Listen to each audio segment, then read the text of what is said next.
त्रेता युग में परमेश्वर आए। त्रेता युग में परमेश्वर आए। मुनिंद्र नाम था परमेश्वर का। ऋषि मुनिंद्र कहा करते थे। एक नल और नील नाम के आपस में मौसी के बेटे थे। दोनों का बहुत ही अच्छा आपस में प्रेम था। मानसिक परेशानी और शारीरिक कष्ट उनको 3 ताप के अंतर्गत बना हुआ था। कर्म संस्कार उनका इतना था कि उनको आजीवन उस कष्ट को भोगना था। अपने कष्ट निवारण के लिए ऋषियों के पास, महर्षियों के पास, सभी जंतर मंतर करने वालों के पास वो दोनों के दोनों जा चुके थे, परंतु कोई समाधान नहीं मिला। सारे जंतर मंत्र करने के उपरांत भी उनको लाभ नहीं हुआ। तो सभी ऋषियों ने ये कहा, बेटा ये तुम्हारे प्रारब्ध का भोग है, तुम्हारे संस्कार में लिखा हुआ, ये तुम्हें भोगना ही पड़ेगा। अब उन संतों की इस विचार को सुनकर भी उनके मन में ये आस्था फिर भी थी, कोई संत ऋषि मिलेगा, कोई संत मिलेगा जो हमारा कष्ट निवारण कर देगा। पुण्यात्मा, यही हमारे अंदर आज भी है। बेशक हमें यह ज्ञान मिलता था कि जैसा कर्म किया प्राणी को भोगना ही पड़ेगा, फिर भी हम उसके अपने दुख के निवारण के लिए कोई झाड़ा लुवाने वालों के पास, कित पामिष्टों के पास या किसी जंतर मंत्र करने वाले सियाने और बौड़ों के पास हम घूमते ही रहते थे, क्योंकि हमें पता था कि परमात्मा एक ऐसी शक्ति भी है जो दुखों का अंत कर देती है। तो अब वो भी धारणा आत्मा में पहले से विद्यमान है। तो ऐसे वो फिर भी तलाश कर रहे थे। एक दिन परमेश्वर के चरणों में पहुंचे और दोनों ने प्रणाम किया, चरणों में शीश रखा। प्रभु ने मुनिंद्र रूप में आए पूर्ण ब्रह्म ने दोनों के शीश पर एक एक हाथ रखा। ज्यों ही उन्होंने हाथ रखा, प्रभु ने उन दोनों नल और नील का वो कष्ट छू मंत्र हो गया। ऐसा शरीर हो गया जैसे कष्ट कभी था ही नहीं। दोनों के दोनों ने चरण पकड़ दिए। हे परमात्मा, आप कहाँ छुपे थे? हे ऋषि जी, आप कहाँ थे मेरे मालिक? हम तो 20 वर्ष से इस कष्ट को भोग रहे थे। सभी ऋषियों ने, महर्षियों ने ये कह दिया था कि तुम्हारा ये मृत्यु के साथ ही समाप्त होगा और कोई विकल्प नहीं है। तब परमात्मा बताते हैं, तुम कौन राम का जपते जापम, तात कटे ना तीनों तापम। तुम किन भगवानों की भक्ति करते हो जिससे तुम्हारे 3 ताप भी विनाश नहीं हो सकते? ये तुम्हारा 3 ताप के अंतर्गत के कारण, 3 ताप यानी जैसे पिछले जन्म में तुम्हें कोई गलती की थी, किसी देव ने तुम्हें श्राप दे रखा था, अब तुम्हारे प्रारब्ध में ये लिखा गया था।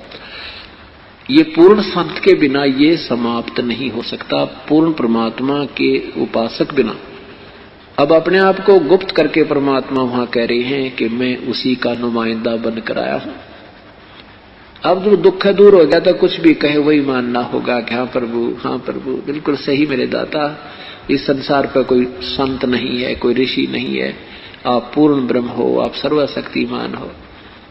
कहा, बेटा ये तो एक फर्स्ट एड की है तुम्हारी, अभी तो ना जाने कितने कष्ट और तुम्हारे जीवन में है।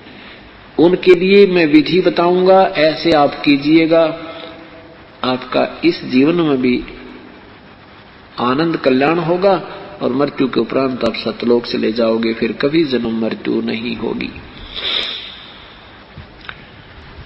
अब तो कहना ही क्या था, दोनों ने उपदेश ले लिया और कहा, बेटा यहाँ सेवा करना, बर्तनों की सफाई, बर्तन साफ करना और जितना भी हो सके अपने शारीरिक सेवा करना। इस मिट्टी को लगा दो भगवान के चरणों में, इसका कुछ नहीं बनना इस मिट्टी का, ये 5 तत्वों का पुतला फूंक दिया जाएगा। अब इसका इस मिट्टी से कुछ लाभ लेना है तो समर्पण कर दो, सिर धर पाओ। और जैसे कोई बुजुर्ग हैं, सत्संग में आते हैं, अपाहिज हैं, उनकी सेवा करा करो बेटा, उनके कपड़े धो दे, बर्तन साफ करे, बुजुर्गों के, वृद्धों के हैं, ऐसी ये सेवा होती है। तो उन्होंने गुरुदेव की आज्ञा, उनको तो था, कहते हैं ना, जैसे सुना करते थे, भाई ये तो प्रारब्ध का कर्म है, ये तो भोगना पड़ेगा, भाई आगे भक्ति करो, आगे तुम्हें कष्ट नहीं होंगे। तो परमात्मा परमेश्वर हमें ये ज्ञान देते हैं जैसे किसी के पैर में कांटा लगा हो और कांटा निकले नहीं, कोई कहे कांटा तो निकलेगा नहीं, जूता पहन ले आगे कांटे नहीं लगेंगे, तो जूता कांटा लगे पैर में जूता पहना नहीं जा सकता। कांटा निकले और इस डर से जूता पहने भगवान कहीं फेर ना लग जा तो वो जूता सुहावे, कांटा लगे पैर में जूता सुहा नहीं सकता, उसको पहन नहीं सकता कोई।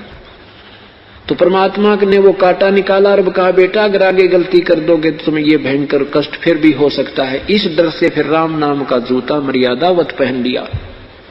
जो गुरुदेव ने आदेश दिया था ऐसे सेवा करनी दोनों ने शुरू कर दी बहुत प्यार से। कोई नो के ना भी धो लूंगा मैं, इतना वृद्ध नहीं हूं, तो भी उससे हाथ जोड़कर नहीं हम सेवा कर देंगे, हम तो आपके बच्चे हैं, ऐसे ले जाएं। और वो थे इतने मोटे दिमाग के, क्योंकि कंटिन्यूस ज्यादा दर्द दुख रहने से दिमाग में उनके माइंड में ऐसा कुछ मोटापन सा हो गया था, भोले भाले से हो गए थे वे। तो दिन में सत्संग सुनते, फिर उसके बाद सत्संग के बाद सेवा करने के लिए दरियाओं के पास बर्तन ले जाते, साफ करने के लिए कपड़े ले जाते उन रोगियों के और वृद्धों के भक्तों के। और वहां पहले साबुन तो थे नहीं,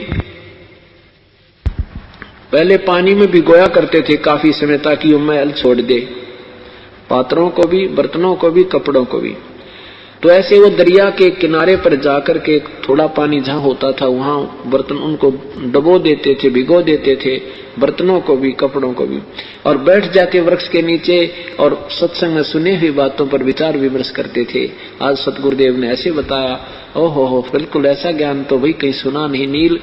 अरे भाई ज्ञान क्या, हम कितने दुखी थे, देख प्रभु ने हाथ रखा था और हम समझते हो गए। याद आते हैं वो दिन तो सबकी आती हैं, अभी डर लगता है भगवान, ऐसा भयंकर पीड़ा थी अपने को, हम कहाँ चैन से बैठ सकते थे, सारा दिन सारी रात कराहते रहते थे। वो बातें करने लग जाते, उधर से वो बर्तन कोई दरिया में बह जाता, कोई कपड़ा बह जाता, उनको ध्यान नहीं रहता। शेष बचे कपड़ों और बर्तनों को धो धा के वो यूं का त्यों साफ करके और वहां टांग देते, छांट लो अपना अपना।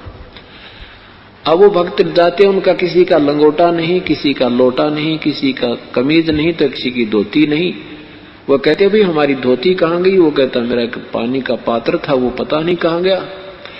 नल नील कहते नहीं जी हम तो सारे ही ले आए हैं, वहां नहीं छोड़ कर आए एक भी। अब वो कहने लगे भगत जी हम तो ऐसे ऐसे बताओ, यहाँ 5-10 दिन हमने रुकना है, कहाँ रोज धोती लाएंगे, कहाँ से लोटे लाएंगे। 2-4 बार ऐसे हुआ तो उन्होंने हाथ जोड़ दिए, भगत जी हम आप धो लेंगे अपने कपड़ों को, आपने तो काम बढ़ा दिया हमारा। अब इस बात से वो चिंतित हो गए कि कहीं गुरुजी हमारी सेवा ना छीन लेवे और हमें फिर कष्ट ना आ जावे। उनसे हाथ जोड़ें, पैर पकड़ें, आगे से नहीं हम एक भी बर्तन खूने देंगे, अच्छी तरह लाया करेंगे। फिर वही क्रिया होगी। अंत में सभी भक्तों ने गुरुदेव से प्रार्थना की, गुरुजी अपने आपके सेवक हैं तो बड़े श्रद्धालु, पर वैसे ऐसे हमारे साथ बात बन जाती है और इनको पता नहीं होता, इनका दोष भी नहीं है। अब परमात्मा उन्होंने सोचा नल और नील ने कहीं प्रभु ये ना कह दे कि तुम मत सेवा किया करो और हमारे या सेवा छिन जा, हमारी कमाई ना बने।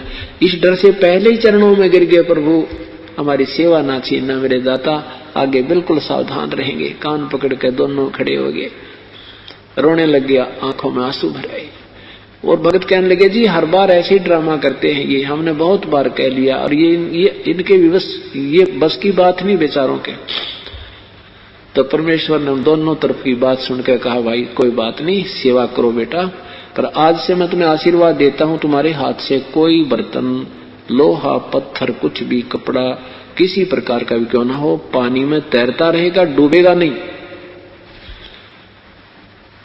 अब वो कपड़े धोने जाते हैं, बर्तन लेकर जाते हैं, पानी का बर्तन भरकर पानी पर रख देते हैं, कांसी के बेले को, पात्र, कांसी का पात्र कभी नहीं ठहर सकता पानी पर, चाहे कितना भरकर रख दो, चाहे खाली भी रख दो, तो वो ऊपर रख देते तो भी ऊपर तैरता रहता। ऐसे कोई पत्थर भी, जैसे कोई ईंट रख देते, पत्थर रख देते, वो भी तैरता रहता। तो वो समस्या हल होगी कि वो सेवा करते थे तो पात्र गुम हो जाते थे, कपड़े वो फिर पानी में वहीं रहते थे, तैरते रहते थे, डूबते नहीं थे और बहते नहीं थे। इस प्रकार परमात्मा अपने हंसों के कल्याण करने के लिए समय समय पर आते रहे। यदि परमेश्वर नहीं आते तो यहाँ परमात्मा की आस्था बिल्कुल समाप्त हो जाती। काल तो चाहता है कि भक्तिहीन हो जाएं, इनकी अश्रद्धा हो जाए प्रभु में, लेकिन परमात्मा पूर्ण